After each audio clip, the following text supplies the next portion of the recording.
me, bitch.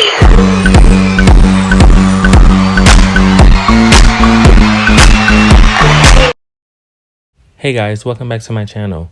And today I'm going to rank the Mikaelson family, aka the original family.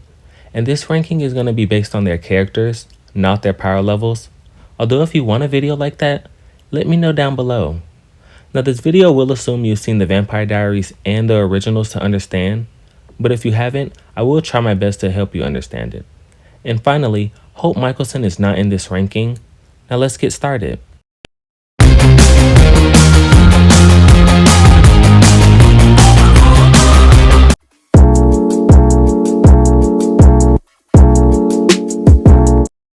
At number 9 we have, and I'm pretty sure to no one's surprise, Mikaelson.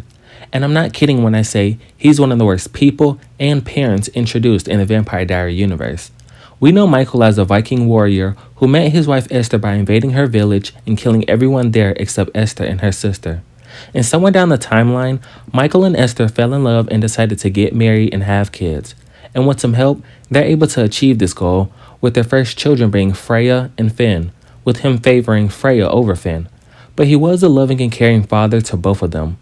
Now things did change when Esther claimed Freya had died of the plague, causing Mikael to go into a slump for mourning the death of his favorite child. And with Esther pregnant with Elijah, they decide to move to a land beyond the seas, and we learn that Mikael becomes more strict and cruel as time goes on. He becomes distant and his anger is unhinged. That was until Klaus was born and a glimmer of hope was brought back to Mikael. Esther says to Klaus he's the reason their family was saved. When you were born, it renewed his spirits. We had Cole, Rebecca, Henrik. Because of you, we were a family again. But this would soon unravel when Mikael comes to find out Klaus is a product of an affair. Now, like any reasonable person, you would think he'd leave Esther and find a way to co-parent his kids. But no, he not only stayed with Esther, he then went on to mentally, emotionally, and physically abuse his kids, with Klaus getting it the worst because of his displaced anger of the affair. And this abuse lasted for centuries since they got turned into immortal vampires. But that's not where it ended. Since Esther turned her kids into abominations against nature, her and Mikael made it their mission to kill their children. Imagine that. Your parents spent their whole life making your life a living hell and then decided to hunt you down and kill you. I mean, he struck so much fear into his kids that just by mentioning his name terrified them. Well, then maybe I'll ask Mikael when we wake him.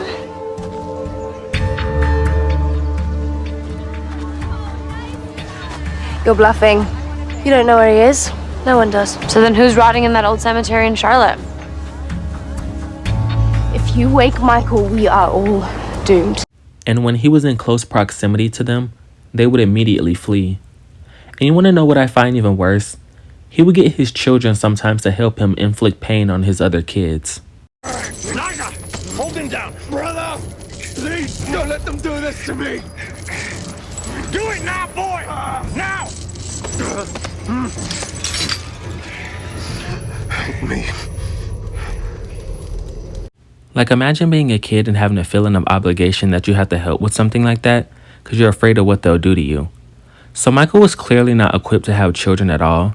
He's a terrible father and all around crappy person. Next up.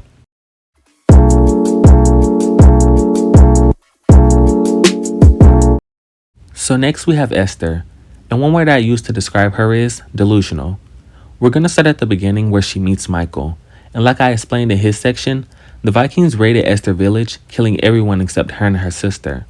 Now you'd think that him destroying her village would cause Esther to have immense hate for the Vikings, but no, she not only starts to fall in love with one, she decides to get married with Mikael and start a family. Mikael will protect me now, sister. We plan to marry, have a family. And I get that Esther could have got Stockholm Syndrome, which is completely understandable. It's just that that choice had major repercussions, one being how Esther went about trying to have kids. She went to her more powerful sister to ask her help to become fertile, and she agreed, but at a cost. Her sister wanted Esther's firstborn and every other one that was to come. And weirdly enough, Esther actually agreed to it, then had the nerve to feel sad for Freya when Dahlia came for her, after basically signing her daughter away. And Freya being taken by Dahlia was the kickstarter to Esther and Michael's family and relationship dynamic not being the same anymore. Michael was on a downward spiral in many parts of his life, and Esther pretty much knew this, but she really never did anything about it. And this is going to be something that's very consistent about her.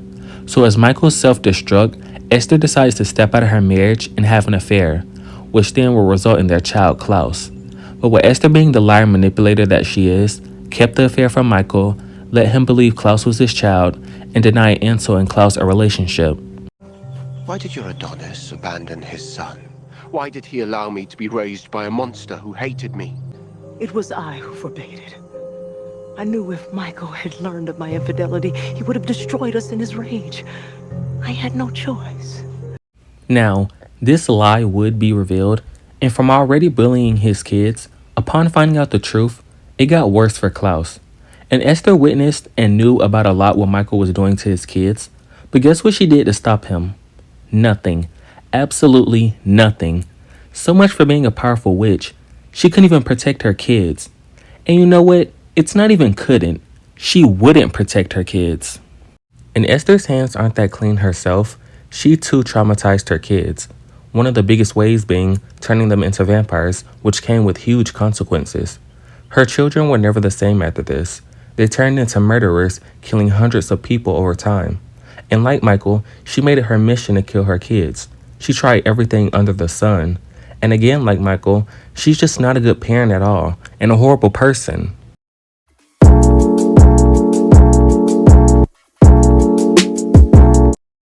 At number 7, we have Henrik.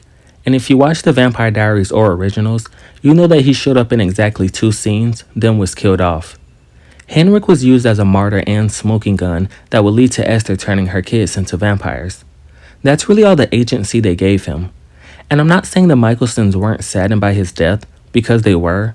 It's just that the only time I think he's ever been mentioned again is by Michael. And Michael was using his death as an excuse to validate his hate for Klaus. He ventured out to watch them turn under the full moon, and he took my youngest son, Henrik. He was but a child, and he was torn apart. An accident. An accident? So that's really it for him. He never did anything to make you hate him, so he might be the best Mikaelson.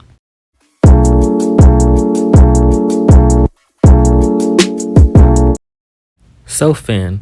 He's been dubbed by the fandom as the most annoying Mikaelson, and I can definitely see why the fans think that way, because for the most part, Finn is high-key annoying, but I don't think it's that cut and dry as many people try to make it seems.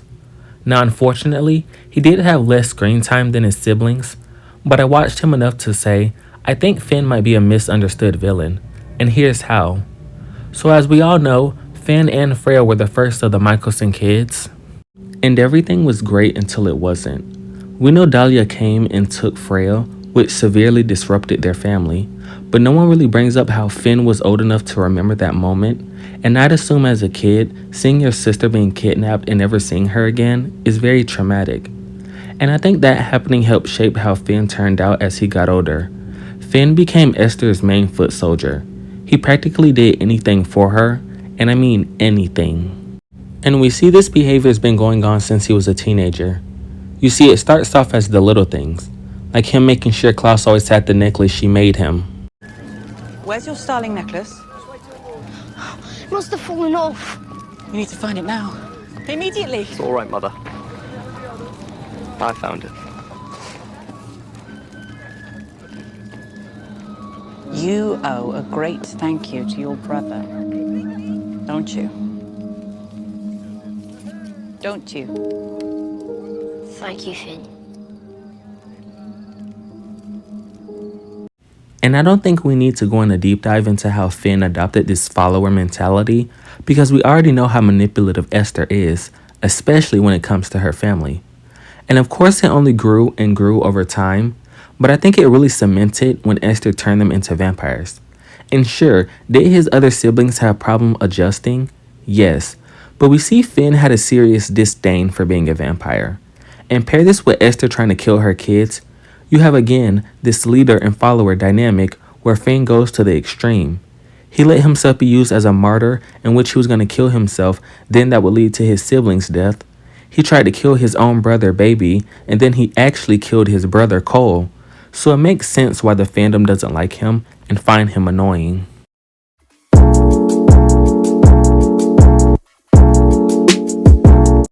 I have a lot of sympathy for Freya considering what she's been through. Just imagine this, being a kid and having a fairly good childhood, then one day a woman comes and snatches you away from your family, and this woman, being her Aunt Dahlia, does not treat her good. She uses Freya as a power battery and was not shy about that being the case. We see Dahlia offer Freya little to no freedom, and when Freya breaks her rules, Dahlia punishes her severely. Like when Freya gets pregnant and Dahlia finds out, she kills the baby's father. And all that abuse she suffered by the hands of Dahlia did leave her to the S word, but luckily from the spell she was under, she got a second chance at life, and I was happy for her. She sought out her family and wanted to build a relationship with them that she never had, and she accomplished this goal. Now the only real problem I have with Freya is her taking always and forever too far sometimes, even farther than Elijah himself, and that says a lot.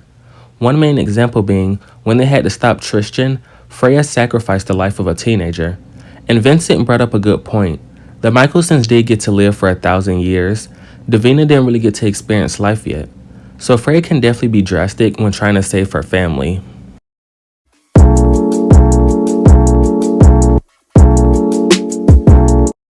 So Cole, like Finn, was daggered by Klaus for a long time.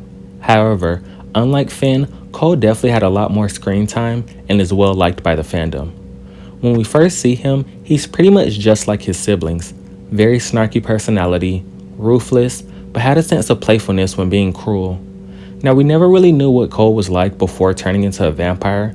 We just knew that Cole was the only kid besides Freya that tapped into their magic. He called himself somewhat of a prodigy when it came to magic, and he loved the power it gave him. So when he turned into a vampire and lost that power, he was rightfully upset. That's why even as a vampire, he surrounded himself around witches, teaching them many things about magic. But I do have to say something about Cole as a vampire. He's more sinister, wicked, and unpredictable than his siblings. Like, it's a little sadistic how much violence he enjoys to cause. And it is why Klaus and Elijah decided to dagger him. Furthermore, as his story progresses, we find Cole inside of a witch's body, and I think this was a good move on the writer's part because we got a lot of development on Cole's part. Him and Klaus got a better relationship. Him and Rebecca's relationship stayed the same, which is a good thing because they've always been thick as thieves. But Cole's main development came with the relationship he had with Davina. There's no doubt Davina helped Cole become a better man. He became remorseful of his past actions and tried to change his animalistic feeding habits. So yeah, it was nice to see him develop and become a better person.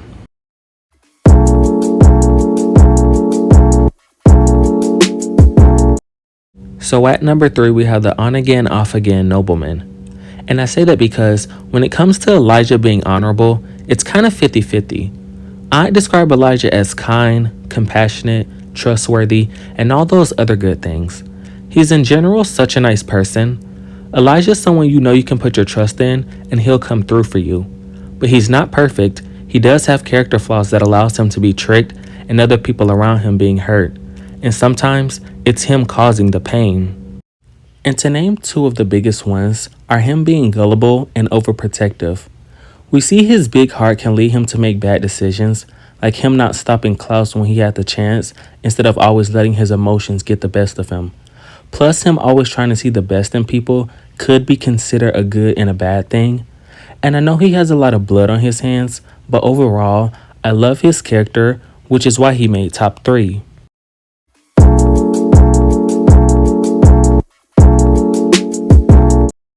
Now, I know some people are going to be shocked that Klaus is number 2, but hear me out.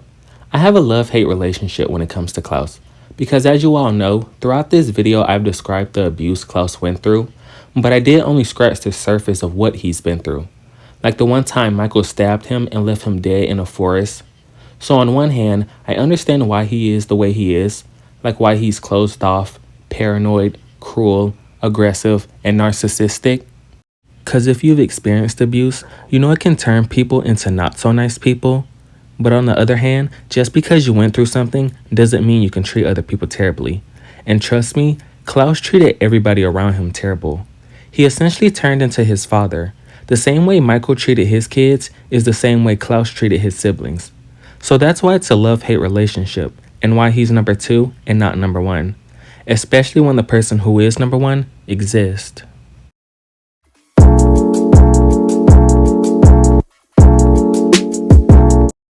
So at number 1 we have Rebecca Mikaelson. And to me, Rebecca's the best Mikaelson. But not only that, she's one of the most compelling characters in the TVDU. She was introduced as Klaus' annoying sister, but as I watch her story go on, she's definitely much more than that. Because like sure, can she be reckless and impulsive and even let her emotions dictate her actions, which can result in some not good choices? Most definitely. But again, watching her story play out, you can see and understand why she's like that. But I think Rebecca really does have a heart of gold. She's courageous, brave, caring. One huge example that always stuck out to me was when Michael was whipping Klaus endlessly. Rebecca barged into the room and threatened to stab Michael if he didn't stop. And then later on that day, she was going to kill him because his abuse would never stop. But sadly, she was stopped from doing this. And I do love her iconic mantra. Us girls have got to stick together. So all around, to me, Rebecca's more relatable and I sympathize with her a lot. P.S. I haven't forgot about Elena daggering her. And also, I'm gonna throw in these clips of how Klaus treated her and how she really deserved better.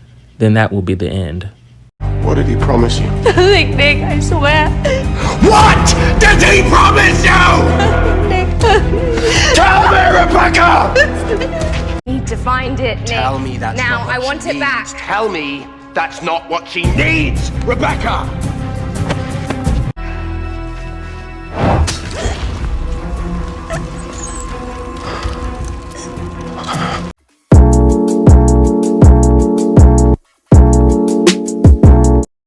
So to give my end thoughts, this is my final list on how I would rank the Mikaelsons. Hopefully I was able to portray why I ranked them the way I did, but tell me in the comments below, how would you rank them and who's your number 1? And don't be afraid to explain why. Like and subscribe for more content.